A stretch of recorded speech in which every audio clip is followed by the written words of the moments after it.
નમસ્કાર વિદ્યાર્થી મિત્રો, ફરી વખત આપ સૌનું હાર્દિક સ્વાગત છે।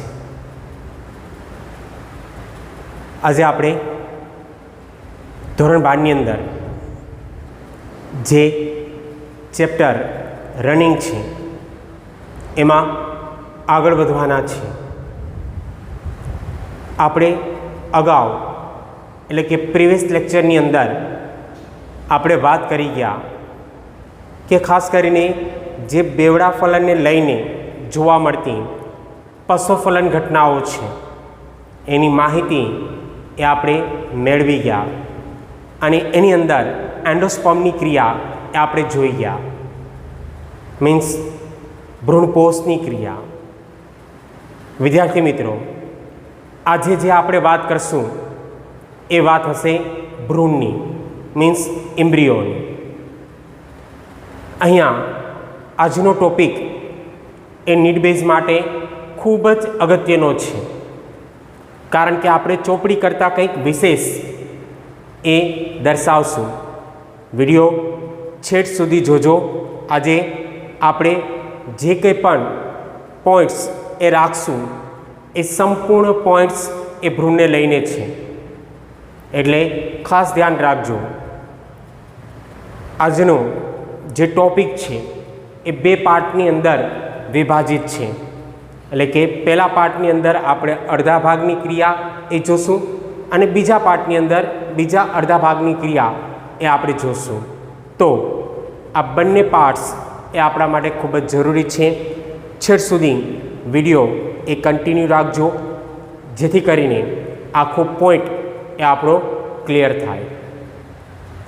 અને ફરી વખત કહી દઉં કે જો તમે મારી ચેનલમાં નવા હો તો આજે જ ચેનલને સબસ્ક્રાઈબ એ કરી લેજો, જેથી કરીને વિડીયો માટેની જે નોટિફિકેશન છે એ તમને મળતી રહે। તો જોઈએ શરૂઆત કરીએ ટોપિકની, અને ટોપિક એ છે ભ્રૂણ।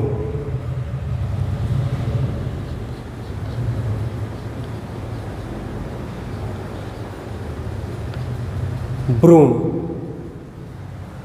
ખાસ કરીને આપણે કહી શકીએ કે એમ્બ્રિયો, જેને આપણે ભ્રૂણ તરીકે ઓળખીએ છીએ। અહીંયા એમ્બ્રિયો ફોર્મેશનની ક્રિયાની શરૂઆત એ આપણે કરશું। અત્યાર સુધીની માહિતી મુજબ આપણે ખ્યાલ છે કે ભ્રૂણનું નિર્માણ એ કેમાંથી થાય? તો તમે કહેશો કે ભ્રૂણનું નિર્માણ એ યુગ્મનજમાંથી થાય। યુગ્મનજ જે 2n ક્રિયા છે, એટલે અહીંયા આપણે દર્શાવશું કે ભ્રૂણનો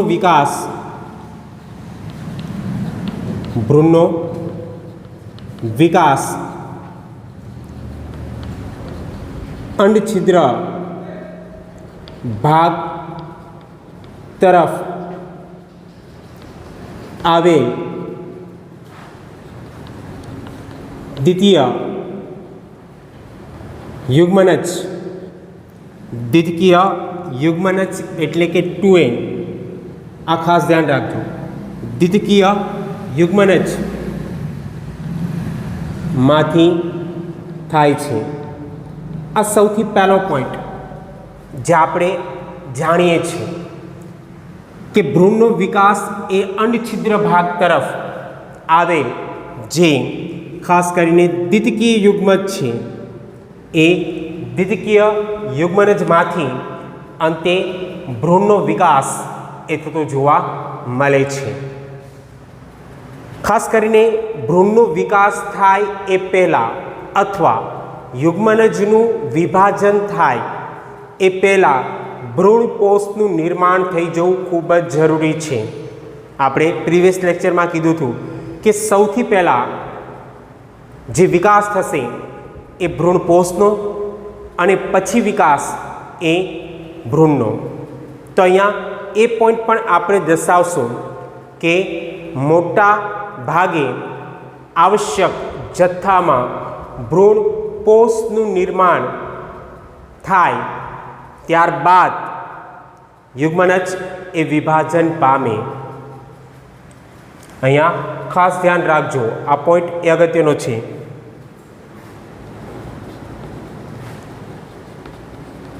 મોટા ભાગે આવશ્યક જથ્થામાં ભ્રૂણ કોષનું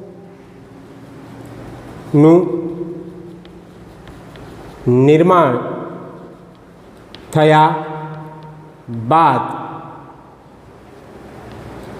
યુગ્મનજનું વિભાજન એ થાય છે. જ્યાં સુધી આવશ્યક જથ્થામાં જેટલા પ્રમાણમાં જરૂરિયાત છે એટલા પ્રમાણમાં ભ્રૂણકોષનું નિર્માણ નહીં થઈ જાય ત્યાં સુધી યુગ્મનજનું વિભાજન થશે નહીં. એટલે અહીંયા સ્પષ્ટ બાબત આપણે કરી દીધી કે જે આવશ્યક જથ્થામાં જરૂરિયાત છે કોની, તો કે ભ્રૂણકોષની, એનું નિર્માણ થઈ જાય ત્યારબાદ જ યુગ્મનજનું વિભાજન એ થશે. અને આવું શું કામ? પ્રશ્ન થાય કે આવું શું કામ કે આવશ્યક જથ્થામાં જ ભ્રૂણકોષનું નિર્માણ થયા બાદ જ યુગ્મનજનું વિભાજન એ થાય છે. તો વિદ્યાર્થી મિત્રો, આપણે ખ્યાલ છે કે જે વિકાસ પામતા ભ્રૂણ છે એને પોષણ એ કોણ પ્રાપ્ય કરાવરાવે? તો કે ભ્રૂણકોષ. વિકસતા ભ્રૂણને પોષણ એ કોણ પ્રાપ્ય કરાવશે? તો કે ભ્રૂણકોષ. અને માટે જ સૌથી પહેલાં ભ્રૂણકોષનું નિર્માણ થઈ જવું એ જરૂરી છે. એટલે અહીંયા આપણે દર્શાવશું કે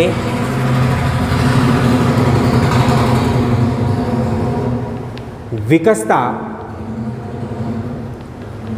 ભ્રૂણને પોષણ પ્રાપ્ય કરાવવા માટેનું આ એક અનુકૂલન છે. વિકસતા ભ્રૂણને પોષણ પ્રાપ્ય કરાવવા માટેનું આ એક અનુકૂલન છે કે ભ્રૂણને વિકસવા માટે ખોરાકની જરૂરિયાત હોય અને એ જરૂરિયાત ક્યાંથી પ્રાપ્ય થાય? તો કે ભ્રૂણકોષમાંથી. એટલે આ એક એવું અનુકૂલન છે, એડેપ્ટેશન, કે જેના કારણે ખાસ કરીને વિકસતા ભ્રૂણને પોષણ એ પ્રાપ્ય થઈ શકે છે સરળતાથી.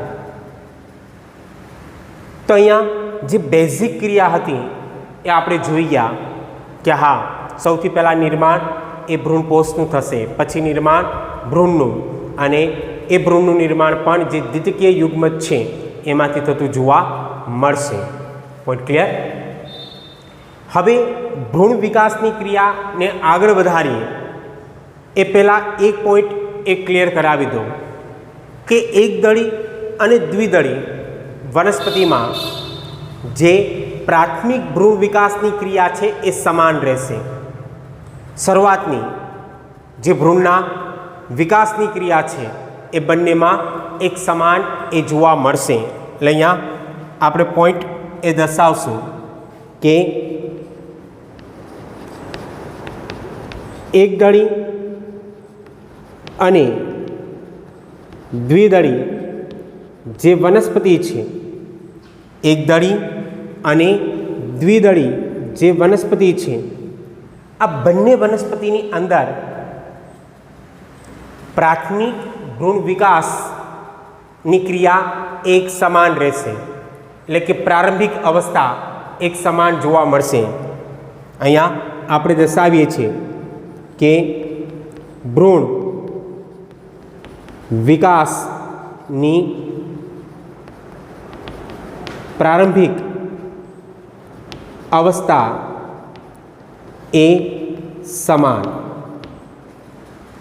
ભ્રૂણ વિકાસની જે પ્રારંભિક અવસ્થા હશે એ બંને વનસ્પતિની અંદર એક સરખી એ જોવા મળશે. પછીથી થોડો ફેરફાર એ થતો જોવા મળશે. જેમ જેમ તબક્કા આગળ વધતા જશે એમ એમ ત્યારબાદ એકદળી વનસ્પતિ અને દ્વિદળી વનસ્પતિની અંદર ભ્રૂણ વિકાસની ક્રિયા એ અલગ પડતી જોવા મળશે. પણ જે પ્રારંભિક અવસ્થા છે એ પ્રારંભિક અવસ્થા તો બંને વનસ્પતિની અંદર એક સરખી એક સમાન એ જોવા મળશે. જેને લઈને હવે વિદ્યાર્થી મિત્રો આપણે શરૂઆત કરીએ અને એ શરૂઆત છે ભ્રૂણ વિકાસ, એમ્બ્રિયો ડેવલપમેન્ટની ક્રિયા, મીન્સ ભ્રૂણ વિકાસની ક્રિયા. અહીંયાથી તમામ પોઈન્ટ એ ધ્યાન રાખજો ખાસ, અને શક્ય હોય તો મારી સાથે આ પોઈન્ટ એ લખતા જજો જેથી કરીને આ પોઈન્ટ તમારો ક્લિયર થાય. યુગ્મનજ 2a એ હવે અસમ વિભાજન પામી અને અસમ કદના કોષ એ સર્જશે. હું અહીંયા પોઈન્ટ દર્શાવું છું કે યુગ્મનજ એ અસમ વિભાજન પામી બે અસમ કદના કોષો એ સર્જે. હવે જે યુગ્મનજ હતું એ યુગ્મનજનું વિભાજન ચાલુ થયું એટલે ભ્રૂણ વિકાસની ક્રિયા ત્યારે જ આગળ વધે જ્યારે વિભાજનની શરૂઆત થાય. કેના વિભાજનની? તો કે યુગ્મનજના. એટલે અહીંયા આપણે દર્શાવશું કે યુગ્મનજ એ હવે અસમ વિભાજન પામી. અસમ સમવિભાજન નથી અને એને લઈને બે અસમ કદના કોષો સર્જે. હવે અહીંયા તમારો પોઈન્ટ ક્લિયર હોવો જોઈએ કે જ્યારે પણ અસમ વિભાજન થાય ત્યારે જે ઉત્પન્ન થયેલા કોષ છે એ ઉત્પન્ન થયેલા કોષ એ સમાન કદના ન હોય. કાંઈક કોષ મોટો હોય તો એક કોષ એ નાનો હોય. આ ડિફરન્ટ ક્રિયા જોવા મળે ત્યારે આપણે કહી શકીએ કે આ સમવિભાજન નથી, આ વિભાજન એ અસમ વિભાજન છે. અહીંયા પોઈન્ટ એ હું ક્લિયર કરું. જોઈએ આકૃતિ દ્વારા કે ખાસ કરીને અહીંયા આપણે દર્શાવીએ છીએ એક ભ્રૂણપૂટનો ભાગ કે જેની અંદર અત્યારે આપણે આ જે ભાગ લઈએ છીએ એ ભાગ એ ખાસ કરીને યુગ્મનજ છે, એટલે કે 2a અવસ્થા સ્વરૂપે હશે. હવે આ જે યુગ્મનજ છે એની ઉપર અસમ વિભાજનની ક્રિયા એ લાગુ પડશે. અસમ વિભાજનની ક્રિયા એ લાગુ પડશે અને અસમ વિભાજન થવાને કારણે અહીંયા ખાસ કરીને આવી રીતના બે કોષ એ સર્જાશે, જેમાં એક કોષ એ મોટો હશે અને એક કોષ એ નાનો હશે. અહીંયા ડિફરન્ટ એ તમને ખ્યાલ આવી જશે. આ કોષ એ મોટો છે, આ કોષ એ નાનો છે. જે ઉપર તરફ આવેલો કોષ છે એ ઉપર તરફ આવેલો આ કોષ જેને આપણે તલસ્થ કોષ તરીકે ઓળખી શકશું. નામ ખાસ ધ્યાન રાખજો કે ઉપર આવેલો જે કોષ છે એને આપણે તલસ્થ કોષ કહીએ અને નીચે આવેલો જે કોષ છે એને આપણે અગ્રસ્ત કોષ તરીકે ઓળખી શકશું. ઉપર આવેલ કોષને તલસ્થ કોષ અને નીચે આવેલ કોષને અગ્રસ્ત કોષ. આ જે તલસ્થ કોષ છે એ ખાસ કરીને મોટા કોષ તરીકે ઓળખાશે અને અગ્રસ્ત કોષ એ નાના કોષ તરીકે ઓળખાશે. એક મોટા કોષની ક્રિયા છે તો બીજી નાના કોષની ક્રિયા છે. હવે ખાસ કરીને આ જ ક્રિયા જો આપણે ભ્રૂણપૂટની અંદર જોવા જઈએ તો એક સંપૂર્ણ ભાગ એ ભ્રૂણપૂટનો છે. એમાં ઉપરની તરફ આવેલો આ જે ભાગ છે એ અંડછિદ્રનો છે અને નીચેની તરફ આવેલો ભાગ એ અંડતલનો છે. ઘણા વિદ્યાર્થીઓને પ્રશ્ન થતો હશે કે સાહેબ નીચેની તરફ અંડછિદ્રનો ભાગ હોય અને ઉપરની તરફ અંડતલનો ભાગ હોય. ખાસ કરીને ભ્રૂણપૂટનો જે ભાગ છે એ બે રીતના તમે લખી શકો, કેમ કે ઉધોમુખી અને અધોમુખી બંને હોય. કોઈ પણ રીતે તમે લખી શકો. તમે કઈ તરફ ભાગ દર્શાવો છો એ મહત્ત્વનું છે. જો તમે ઉપરની તરફ અંડછિદ્રનો ભાગ દર્શાવો છો તો નીચેની તરફ અંડતલનો ભાગ થાય. જો આ તરફ તમે અંડતલનો ભાગ દર્શાવો તો આ તરફ અંડછિદ્રનો ભાગ થાય. બે રીતે તમે સાચા છે અને સાચું જ પડે, પણ તમે ભાગ ક્યાં દર્શાવો છો એ સૌથી અગત્યની બાબત છે, તો એ ખાસ ધ્યાન રાખજો. હવે અંડછિદ્ર તરફ આ ક્રિયા થશે એટલે અહીંયા આપણે દર્શાવી શકશું કે અંડછિદ્ર તરફ ખાસ કરીને આવી રીતના બે કોષ એ જોવા મળશે. અંડછિદ્ર તરફ આવી રીતના બે કોષ એ જોવા મળશે, જેમાં એક એ તલસ્થ કોષ છે અને બીજું એ અગ્રસ્ત કોષ છે. Point clear? કમ્પ્લીટ અહીંયા સુધી?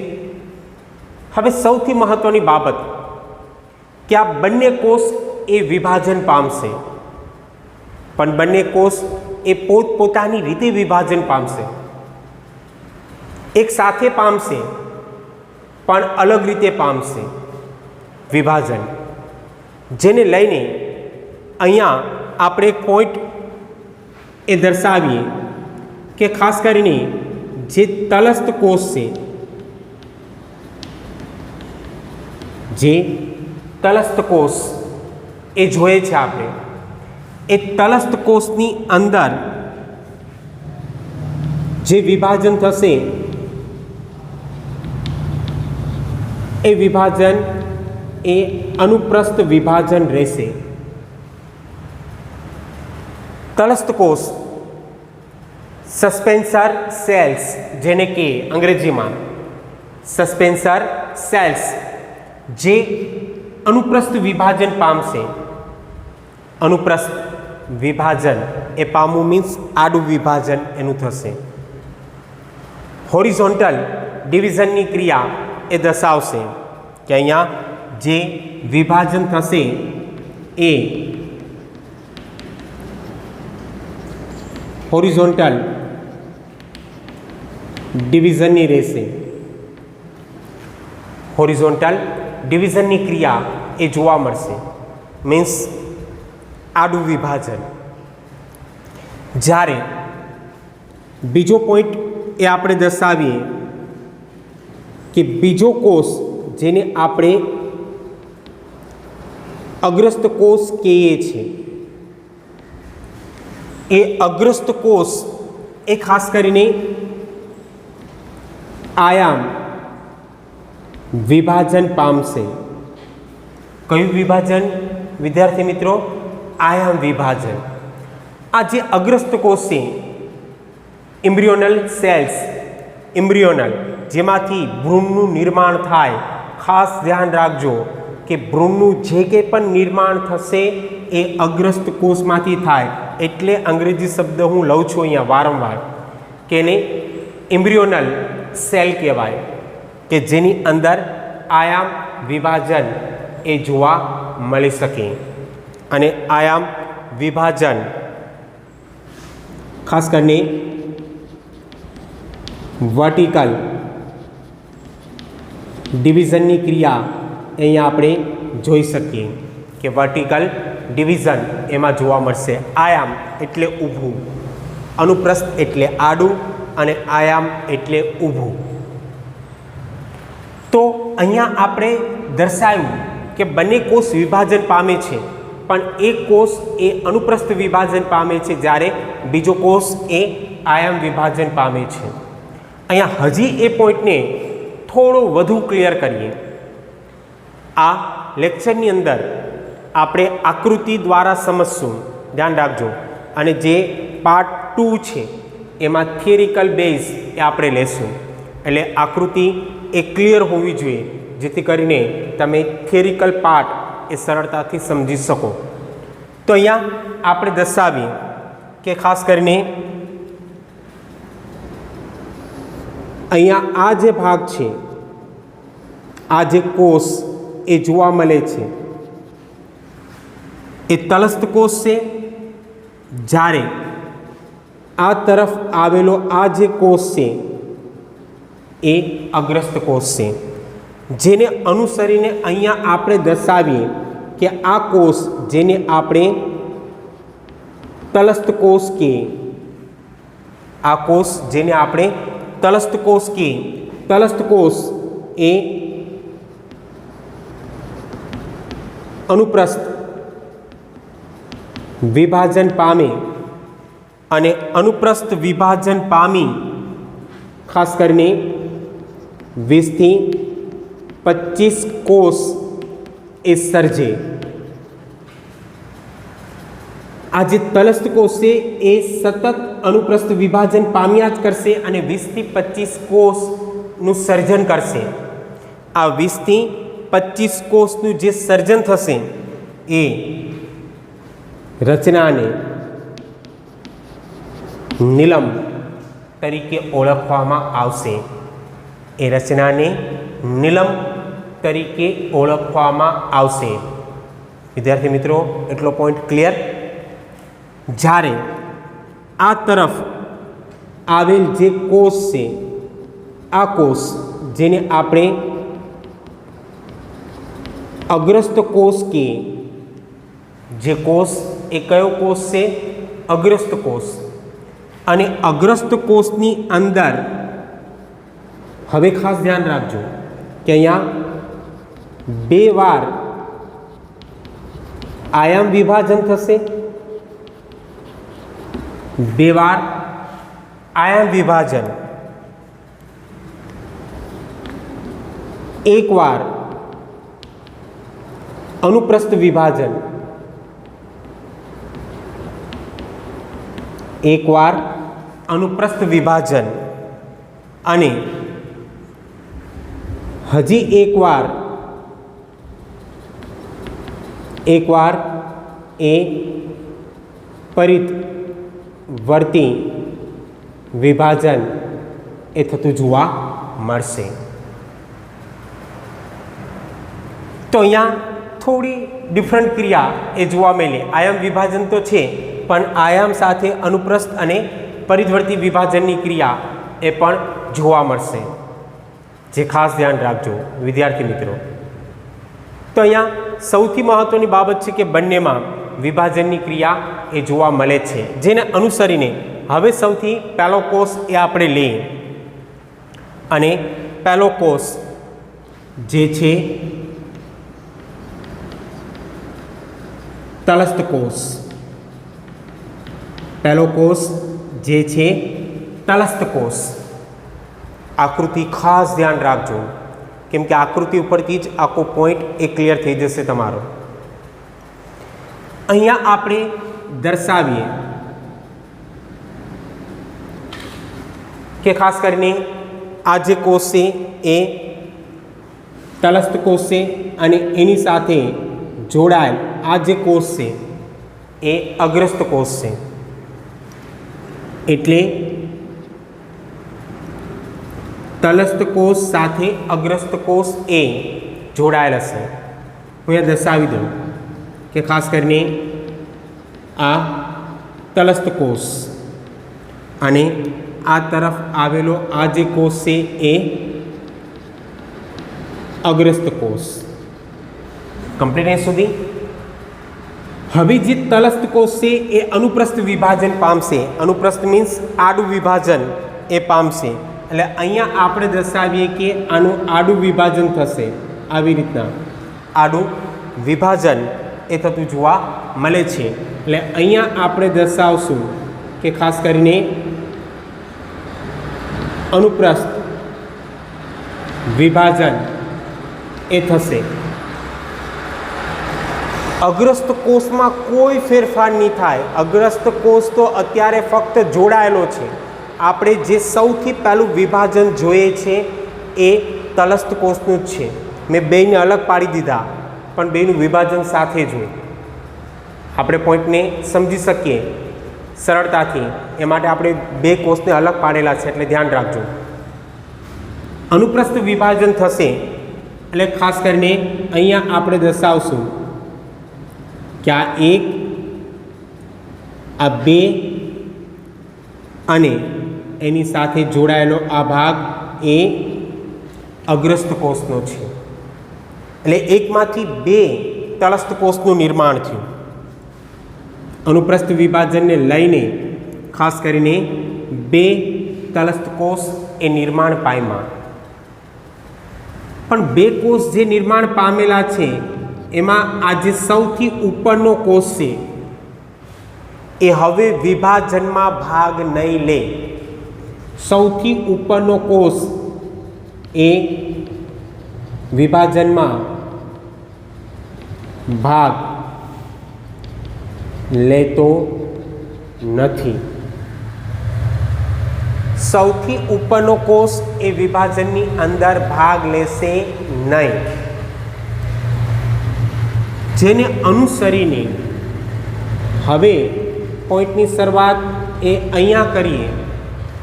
જેને અનુસરીને હજી અનુપ્રસ્થ વિભાજન એ ચાલુ રહેશે.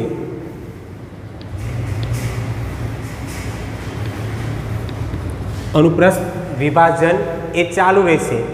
જેના કારણે અહીંયા આપણે દર્શાવશું કે આવી રીતના આ એક, આ બે, આ ત્રણ, આ ચાર અને એની સાથે જોડાયેલો આ જે કોષ છે જેને આપણે અગ્રસ્ત કોષ કહીએ છીએ. તો આ અગ્રસ્ત કોષ અને આ બધા તલસ્થ કોષ કહેવાશે. પણ આ જે બે કોષ ફરી નિર્માણ પામ્યા એ આ કોષમાંથી નિર્માણ પામશે. ઉપરનો કોષ વિભાજન પામશે નહીં. આ ધ્યાન રાખજો. એટલે જે બીજો કોષ હતો બરાબર એ જ સતત વારંવાર વિભાજન પામ્યા કરશે અને જેના કારણે કંઈક આવી રચના એ જોવા મળશે. હજી અનુપ્રસ્થ વિભાજન એ ચાલુ રહેશે. હજી અનુપ્રસ્થ વિભાજન એ ચાલુ રહેશે. જેના કારણે અહીંયા જોવા મળતી ક્રિયા એ કંઈક આવી રીતના હશે. આવી રીતના તલસ્થ કોષોનું નિર્માણ એ આગળ વધતું જોવા મળશે કે આવી રીતના તલસ્થ કોષ એ આગળ વધશે. વિભાજન થયા જ કરશે અને વિભાજન એ સતત ચાલુ રહેશે. વિભાજન એ સતત ચાલુ રહેતું જોવા મળશે. જેને લઈને એક તંતુ જેવી રચનાનું નિર્માણ થશે. આ એક આખી તંતુ જેવી રચના બની, સાંકળ જેવી રચના જે 20 થી 25 કોષની બનેલી હશે અને રચનાને નિલંબ કહેવાય. તમારો પોઈન્ટ અહીંયા ક્લિયરથી જોવું જોઈએ કે જેમાં ખાસ કરીને સૌથી ઉપરની તરફ આવેલ આ કોષને આપણે તલસ્થ કોષ કહેશું. આ જે રચના છે એટલી જેને આપણે નિલંબ તરીકે ઓળખશું. એમાં જે સૌથી છેલ્લે આવેલો કોષ છે, વિદ્યાર્થી મિત્રો ધ્યાન રાખજો કે સૌથી છેલ્લે આવેલો જે કોષ છે આ કોષ જેને અધોવર્ધ કોષ તરીકે આપણે ઓળખશું, આ ખાસ MCQ તરીકે પણ, કે સૌથી નીચેની તરફ આવેલો જે કોષ છે એ અધોવર્ધ કોષ તરીકે ઓળખાશે. અને અહીંયા આવે આ જે કોષ છે જેને આપણે જાણીએ છીએ કે આ કોષ જેને આપણે અગ્રસ્ત કોષ તરીકે ઓળખી શકશું. Point clear? તો અહીંયા સુધીની જે રચના થઈ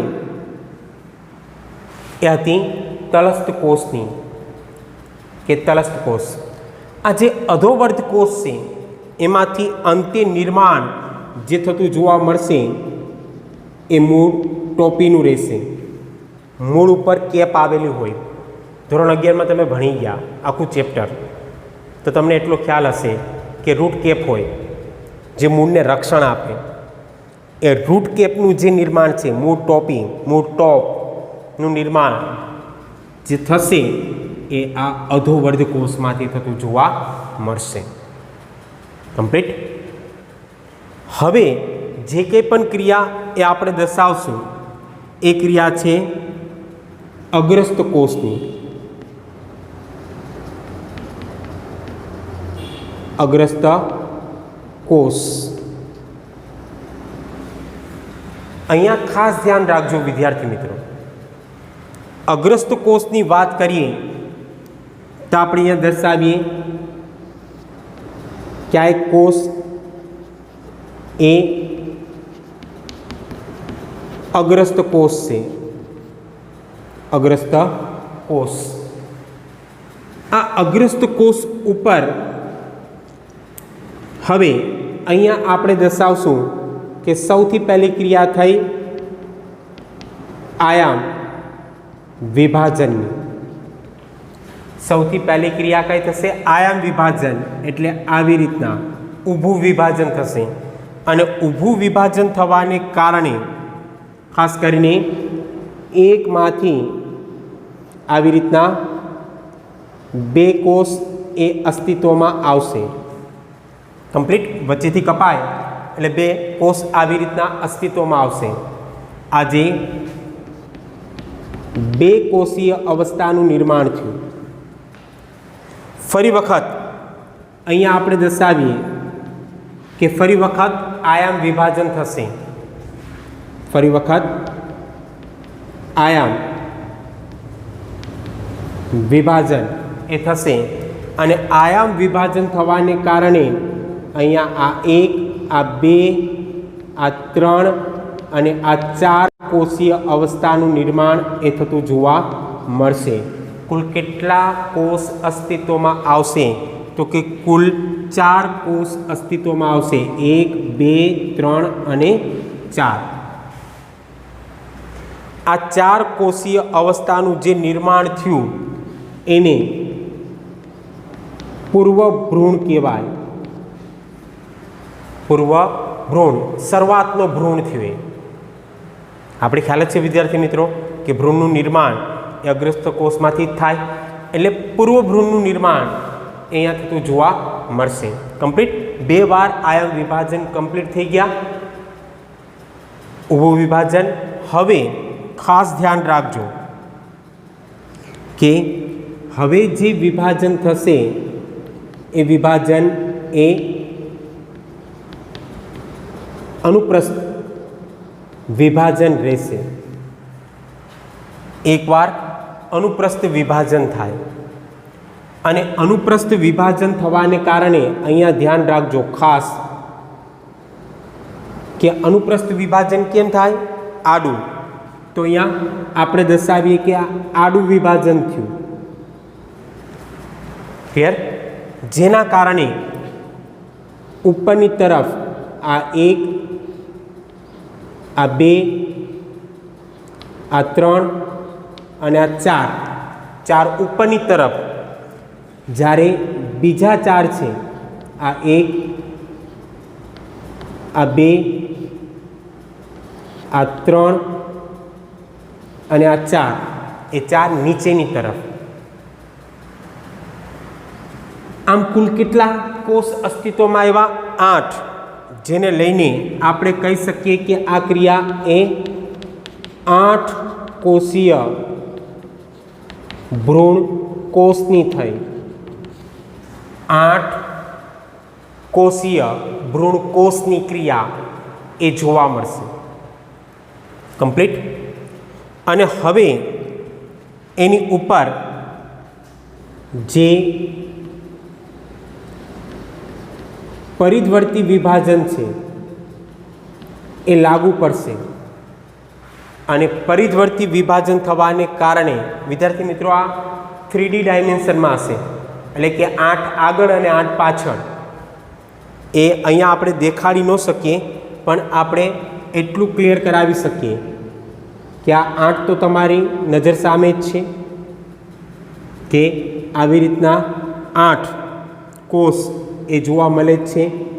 આ 1, આ 2, આ 3 અને આ 4.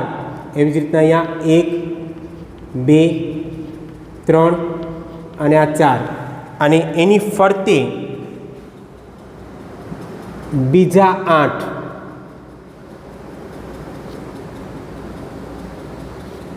એની ફરતે બીજા 8 એ જોવા મળશે, જેને લઈને ખાસ કરીને અહીંયા જે ક્રિયા થઈ એ 16 કોષીય અવસ્થાની થઈ. 16 કોષીય અવસ્થા. અને 16 કોષીય અવસ્થા ધરાવતો ભાગ એ ગોળાકાર હશે. અને એ જ ગોળાકાર ભાગમાંથી હવે ધીરે ધીરે વિકાસ એ આગળ વધશે. અને ગોળાકાર ભાગમાંથી હવે આ જે ભાગ છે એ ભાગ એ આવી રીતના ફેરવાઈ જશે હૃદયાકારમાં. હૃદયાકાર ભાગમાં પરિણમશે કે આ ભાગ જે સંપૂર્ણ આપણે જોઈએ છે, આ ભાગ એ સંપૂર્ણ હૃદયાકાર ભાગમાં વિભાજિત થઈ જશે. એટલે અહીંયા જોવા મળતું આ જે ભ્રૂણ છે એ ભ્રૂણ એ હૃદયાકાર ભ્રૂણ તરીકે ઓળખાશે. તો આ જે સંપૂર્ણ બાબત આપણે જોઈ ગયા એ એક આકૃતિની ક્રિયા હતી, ફિગરની ક્રિયા હતી કે આ જ ક્રિયાને હવે આપણે થિયરીમાં ઉતારી શકીએ. અને બીજા પાર્ટની અંદર તમે થિયરી જોશો. ત્યાં સુધી રાહ જોજો અને ખાસ કરીને આ પોઈન્ટ એ ક્લિયર કરજો. ફરી મળીએ. Thank you. ધન્યવાદ.